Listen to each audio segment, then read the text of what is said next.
இல்லை இல்லை, இப்போது நீங்கள் எது கேட்க வரீங்கன்னு, இப்போ விக்கிரவாண்டியில் விவசாயிகள்லாம் வந்து நிலம் கொடுத்தாங்க. விஜய் சாருக்கு வந்து மாநாடு நடத்துறதுக்கு வந்து நிலம் கொடுத்தாங்க. நிலம் கொடுத்தவங்களுக்கும் வந்து சார் வந்து இப்போ லேட்டஸ்ட்டாக வந்து அவங்கள கூப்பிட்டு கௌரவிச்சு எல்லாமே வந்து பண்ணாங்க. முக்கியமாக இந்த பந்தல் அமைச்சருக்கு மோதிரம்லாம் வந்து போட்டாங்க. ஸோ வந்துட்டு அவங்க வந்து விவசாயிகள் சப்போர்ட் பண்ணாங்கங்கிறதுக்காக அவர் விஜய் சார் வந்து சப்போர்ட் பண்ணியிருக்கிறார். இதில் வந்து ஒன்றும் பெரிய விஷயம் இல்லை. அதனால் வந்து நீங்கள் வந்து கேட்குறீங்க விவசாயிகளுக்கு வந்து கான்ட்ரவர்ஷியாக ஏதாவது நம்ம பதில் சொல்லுவோம் அப்படின்னு. நிச்சயமாக கிடையாது. ஏன்னா நானே விவசாய குடும்பத்தை சார்ந்தவன் தான். ஏன்னா நான் வந்து இங்கே வர்றதுக்கு முன்னாடி விவசாயம் பண்ணவன் தான். யூரியானா என்ன, டிஏபினா என்ன, பொட்டாசியம்னா என்ன எல்லாம் தெரியும். எத்தனை களை எடுக்கணும் அப்படிங்கிறது தெரியும். எத்தனை மரக்கா வதப்பாடுக்கு எவ்வளோ விதை நெல் போடணுங்கிறது தெரியும். ஏன்னா நம்மலாம் விவசாயத்திலேருந்து வந்தவங்க தான். இங்கே இப்போ கிராமத்துலேருந்து இப்போ நம்ம வந்து சிட்டிக்கு வந்துட்டோம். ஸோ நம்ம வந்து விவசாயம் தெரியும். இப்போ வந்து நீங்கள் சொல்கிறீங்க ஏதாவது ஒரு விவசாயத்தில் நம்ம விஜய் சாரை ஒரு மிங்கிள் பண்ணால் ஒரு கான்ட்ரவர்சி வருமேன்னு என்கிட்ட எதிர்பார்க்குறீங்க.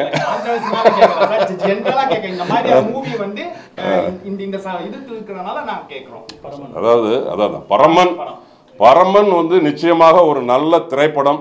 இதுக்கு நிச்சயமாக அவார்டு கிடைக்கும். அதில் வந்து மாற்று கருத்தே கிடையாது. நடிகருக்கும் கிடைக்கும், இயக்குனருக்கும் கிடைக்கும். என்னுடைய வாழ்த்துக்கள். நன்றி, வணக்கம். ஒரு சில ஹீரோக்கள் வந்து இல்லை, ஒரு நண்பர் வந்து கொஸ்டின் கேட்டார், விவசாயமும் விஜய் சாரும் அப்படின்னு. என்னதான் வந்து நம்ம சினிமாவில் பெரிய சூப்பர் ஸ்டாராக இருந்தாலும் 200 கோடி 250 கோடி சம்பளம் வாங்கினாலும் இன்றைக்கு இந்த தமிழக அரசியலில் அந்த விவசாயி தான் விஜய் சாருக்கு வந்து அந்த இடத்த கொடுத்துருக்கிறாரு. நான் தான் அப்புறம் கொஸ்டின் கேட்டார். இந்த பரமன் அப்படி அந்த விவசாயத்தை பற்றின கதை அதுதான் லிங்க்கு. ஏன்னா நான் வந்து பேசினா கூட எதுவும் தப்பாயிருமோன்னு நினச்சேன்.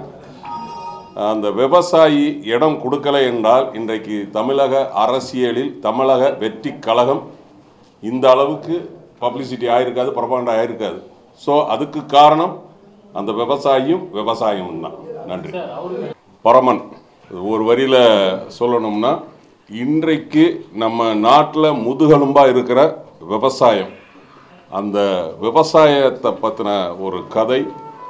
அதாவது இப்போ அண்ணன் சொன்ன மாதிரி ஒரு ஹைவேஸில் ஒரு இறந்து போனவருடைய ஃபோட்டோ ரொம்ப நாளுக்கு அப்புறம் ஒரு கதையோட ஒரு திரைப்படத்தை பார்த்த ஒரு ஃபீலிங் அது வந்துட்டு சொல்ல முடியாது. நீங்கள் படம் பார்த்தா தான் தெரியும். ஒரு நல்ல திரைப்படம். அது வந்து இப்போ வந்து பெரிய பட்ஜெட்டில் எடுக்கிற படங்களே வந்துட்டு ஓடுறது இல்லை. நம்மெல்லாம் பார்த்துருக்குறோம். என்ன காரணம் அப்படின்னா கதை கிடையாது. நம்ம லேட்டஸ்ட்டாக கூட நிறைய படங்கள் நம்ம பார்த்தோம், சொல்ல விரும்பலை. பட் இந்த படத்தில் வந்து பார்த்தீங்கன்னா கதை ஸ்ட்ராங்கான கதை.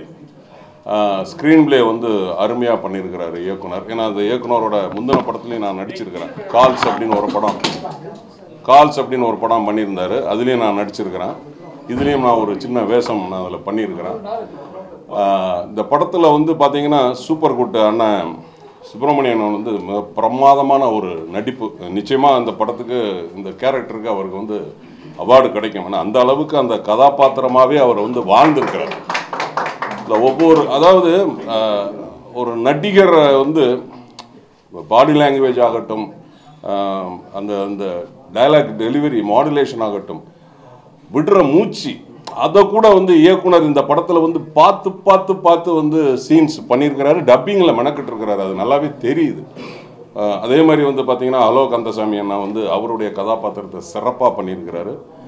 வையாபுரி அண்ணா வந்து நம்ம வந்து நகைச்சுவாக பார்த்த அந்த வையாபுரி அண்ணா வந்து இதில் வந்து ஒரு அருமையான ஒரு கதாபாத்திரத்தில் நடிச்சிருக்காரு. டோட்டலாக நம்மளுடைய பெரியவர் பலகற்பை அண்ணா எப்போதுமே வந்து அரசியல்வாதி வேடம் அப்படின்னாலே பிச்சு உதறுவார். இதுலேயும் வந்து அருமையாக பண்ணியிருக்கிறாரு.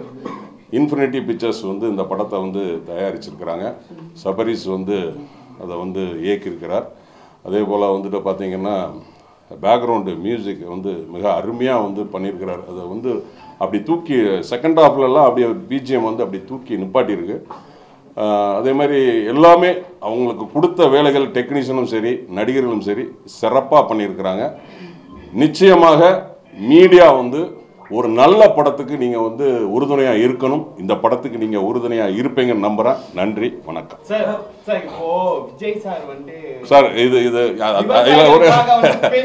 சார் ஒரே ஒரு நிமிஷம் தப்பா நினச்சிக்காதீங்க. இது வந்து இந்த படத்துக்கான விஷயம். அதை நம்ம தனியாக பேசலாம். நன்றி. இப்போ நீங்கள் ரிவ்யூ பற்றி பேசுனீங்க, இப்போ சமீபத்தில் தேட்டரில் ரிவ்யூ எடுக்கணும்னு சொல்கிறேன், அதை பற்றி ஒரு கருத்து நான் சார், அதாவது படம் ஓடலை அப்படின்னா ரிவ்யூஸ் எடுக்கக்கூடாதுன்னு சொல்கிறது வந்து நியாயமே கிடையாது. அதாவது ரிவ்யூஸ் வந்து எல்லாருமே சொல்கிறாங்க வந்துட்டு இப்போ வந்து சோசியல் மீடியா நிறையா வந்துச்சு, உடனே ரிவ்யூஸ் எடுத்து உடனே போடுறாங்க. அப்படிலாம் கிடையாது. படம் நல்லா இருந்ததுன்னா கண்டிப்பாக ஆட்டோமேட்டிக்காக ஓட தான் போகுது. ரிவ்யூஸ் கொடுக்கறது ஒன்றும் தப்பு கிடையாது. இல்லை அதாவது இப்போது பொதுவாகவே வந்து நம்ம வந்து சினிமா வந்து பார்த்திங்கன்னா அவங்க நடிக்கிற படத்தை பற்றி தான் வந்து அவங்க வந்து சொல்லுவாங்களே தவிர அடுத்த நடிகர்கள் நடிக்கிற படத்தை பற்றி சொல்ல மாட்டாங்க. நீங்கள் கேட்குற கேள்விக்கு வந்து அதுதான் பதில்.